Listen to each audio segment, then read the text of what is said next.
You're listening to Women Infused Radio, where women in the marketplace connect with purpose and spirit, where the conversation covers all things women, business, and fascinating faith. And now, your host, Christy Lynn Olson. Hello, this is Christy Lynn Olson.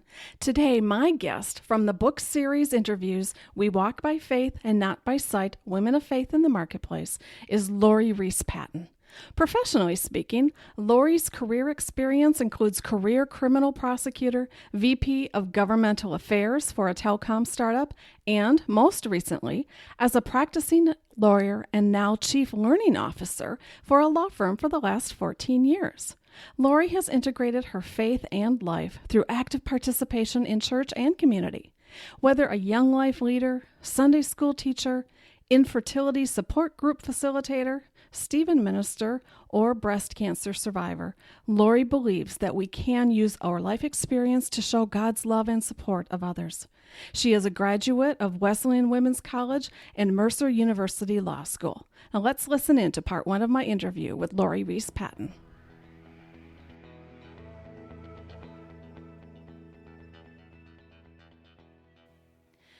Well, it is with great pleasure that I want to welcome today Lori Reese Patton. She is the most amazing woman that I have met since I have been to Charlotte, and I really believe that. So I'll tell that story in a minute, but Lori, welcome to the show today. Thank you, Christy. I'm so glad, and I'm super honored to be here with you. Well, I tell you, I met Lori. For those of you who don't know Lori, I met her when we first moved to Charlotte, and she is one of those women that you meet and you just immediately feel an instant sisterhood. That's the only way I could explain it, kind of the sisterhood of faith. You're like, oh my gosh, not only is she a woman of faith, but she's fun and she's vivacious. And she was definitely like someone I wanted to get to know so well. And then about a year into it, we met a couple of times, and then she moved on me. And so here I am in Charlotte, and she moves, but it was such a good opportunity for her to move. And, you know, I have to say, Laura, you were so gracious in connecting me to doctors and dentists, you know, all those things when you move to a new community and you're like, how do I find a doctor? How do I find someone to cut my hair? I mean, you were just kind of that go-to person. And you really, it told me then that you were a connector. And so I'm going to jump right into this interview. It is no surprise that one of your highest strengths is connectedness. And I've seen that, and even in reading your chapter in the We Walk by Faith, Not by Sight book, you talk about connectedness. So I just want to ask you, how has it been a constant theme in your life? And even how has it helped you in the workplace? If you think about that strength, connectedness, what does that mean to you? When I first read my Strengths Finder from the Gallup organization, I wasn't surprised as I read my top 5, and I really thought about this connectedness one, which is number 4 for me. Mm-hmm. And connectedness has 2, I'll shorten the definition, but it's about not only this ability to see how different things and people impact one another, and to literally want to, you know, connect people with people and things and ideas, but there's also a spiritual component to connectedness, which I very much feel as well. Mm-hmm. And that's a sense of what we're doing and the things we're engaged in having some purpose. And like so many others, I struggle with that sense of purpose at different times and different points in my life. And yet I'm always looking for the purpose and what's going well, as well as those things that don't work out well. You know, there's a purpose in this. There's something for me to learn. Right. So the connectedness I absolutely see from growing up as a little girl. We moved a lot, several different cities from kindergarten until I was in middle school.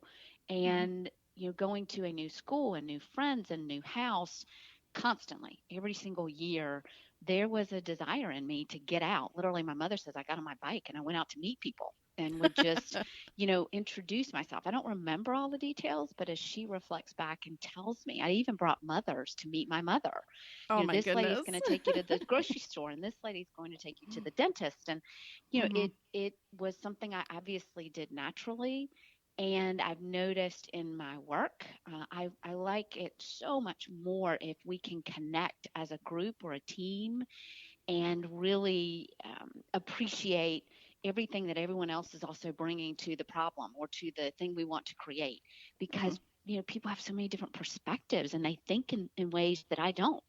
And so I see that connectedness there. And personally, like with you, I mean, how fun is it to say, let me share with you all these different people so you don't have to go through all of that. And it is a way, I think, that we can, serve. We serve the Lord by also being a good neighbor and helping people. So the connectedness is absolutely a part of my fabric. Wow, I love that, especially as a little girl. I think that's so amazing. Isn't that funny? Yes, and so I love how God works, because sometimes we get to a point in adulthood and we don't know what our purpose is, or we don't know what our gifts are. But if we really take a minute and think back to what we did as a child or how we reacted to certain situations, we do find clues. And so you definitely had that clue about connectedness. And I love that you connected it with the spiritual component, because you're right. Most people just think, oh, it's just being connected to other resources or networking or referral, but it is so much bigger than that. And with the spiritual piece, I always think too, I've always wanted, that's one of my strengths. That's why I love asking this question. Yeah. Because I also have always felt I needed to be connected to something bigger than myself. So I don't know if that thought ever ran through your mind as well, but when you think of organizations or doing good things, I always wanted to be connected. So I bet you've seen some parallels there as well. No question. And I think about that. Sometimes it's something to manage, because I know I can seek for such purpose bigger than myself that I might undervalue what I'm doing in the moment, and the impact that I'm having, whether it's as a mother, as a wife, as a worker. Sometimes I think we can overthink that desire to have that sense of purpose, and don't realize we're not present enough to just say, my purpose is just in this moment to be a good soul in having this conversation, or in doing my part on this team, or just listening to my husband and maybe not saying a thing. Sometimes our purpose is much simpler than we may try to make it out to be. Oh, that's a great response and great perspective, actually, to the gift. So I'm going to fast forward a little bit. So you were a little girl riding your bike, introducing people to your mom and yourself, and you ended up in law school. And one of the things you wrote in your chapter just kind of stuck out at me, because I think more women would have this answer than not, if we're really honest. And you said, I would have said that I was a Christian in my early 20s. I went to church and I prayed, but my mind and heart were not renewed. I was not truly changed. I was of this world while living in it. So here's the question, because I thought so importantly, and then you go on to talk about, how did you see God's protection throughout all of those early years? Because a lot of times we do say, yes, we're Christian, we go to church, we try and do all the good things, do all the right things, but there was that missing piece for you. Yet, through everything you went through in your early adult life, you found that God was always there. So how did that kind of show up for you? And was there a pivotal moment where you kind of thought, I need to change something? Gosh, I see the Lord throughout elementary, middle, high school.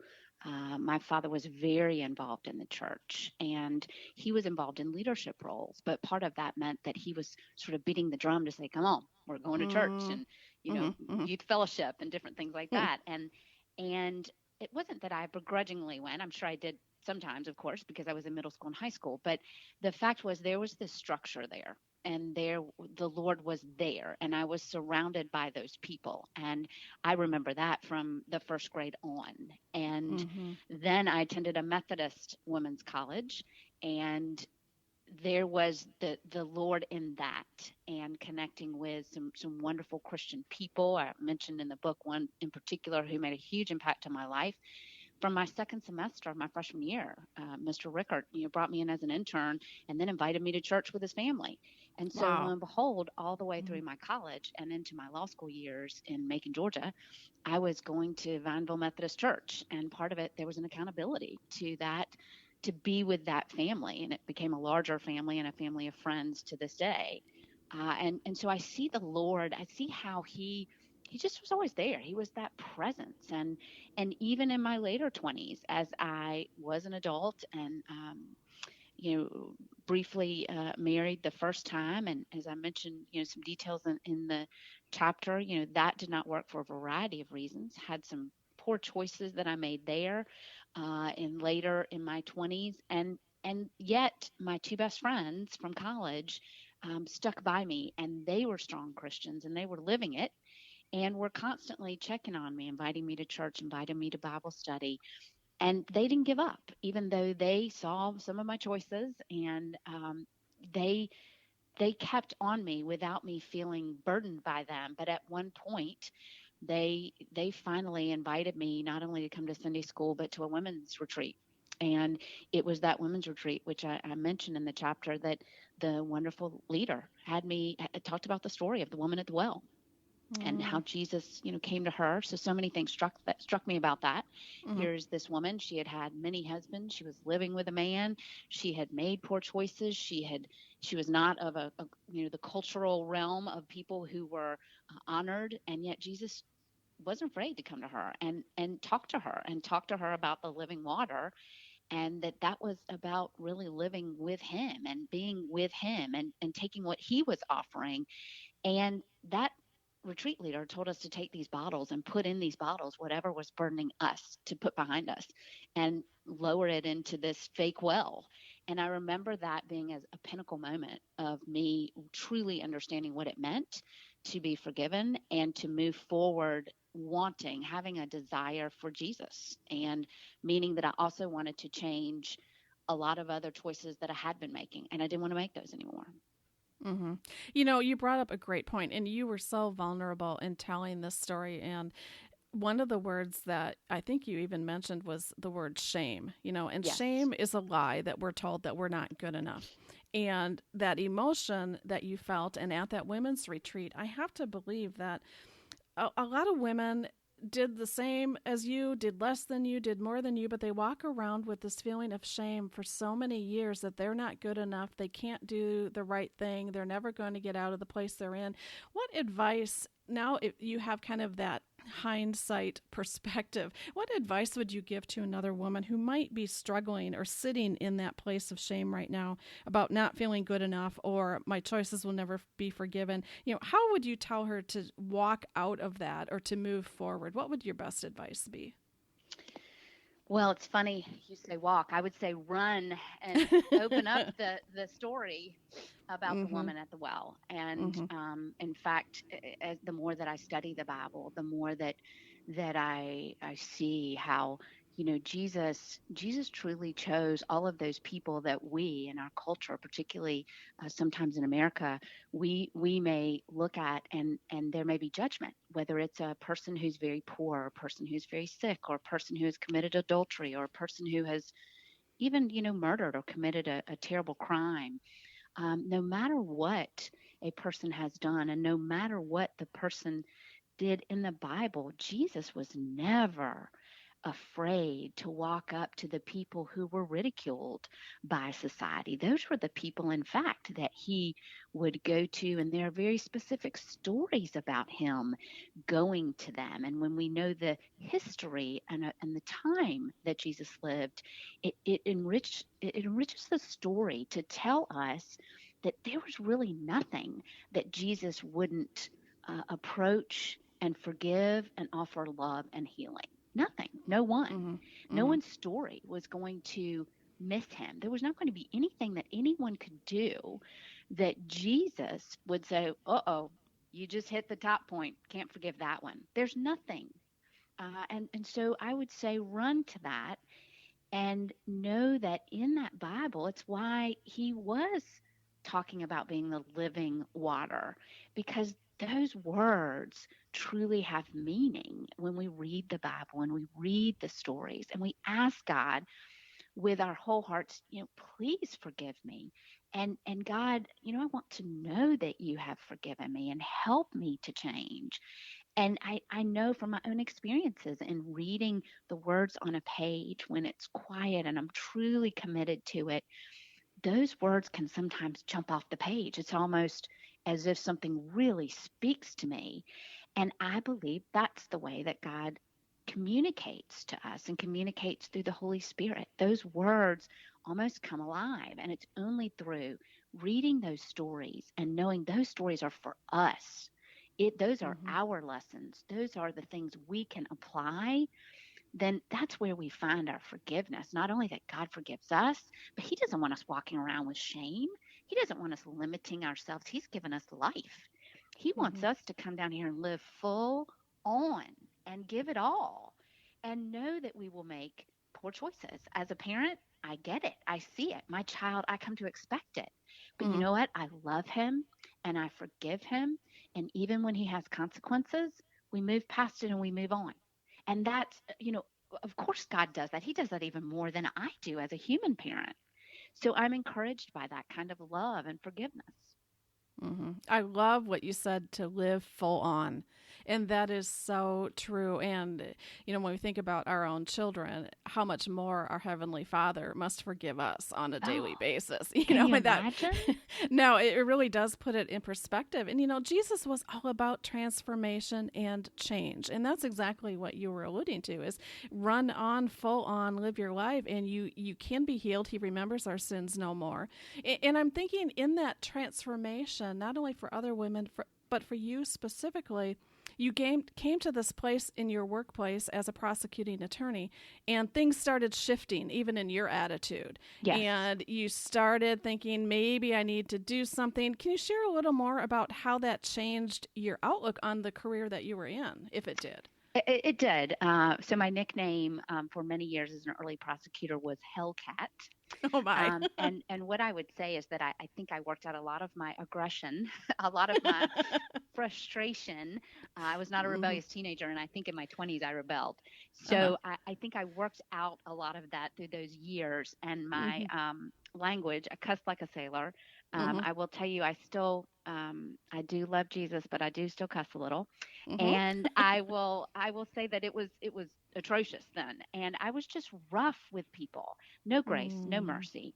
And so when this transformation happened for me, and it was transforming, I had such a thirst to teach Sunday school, to go to Bible study, to be surrounded with the people who were feeding my love and my desire to know the Lord more. And so when I was back in the office, I wasn't going to every happy hour and then to the next bar to have a few more cocktails and staying out all hours. I truly wasn't interested.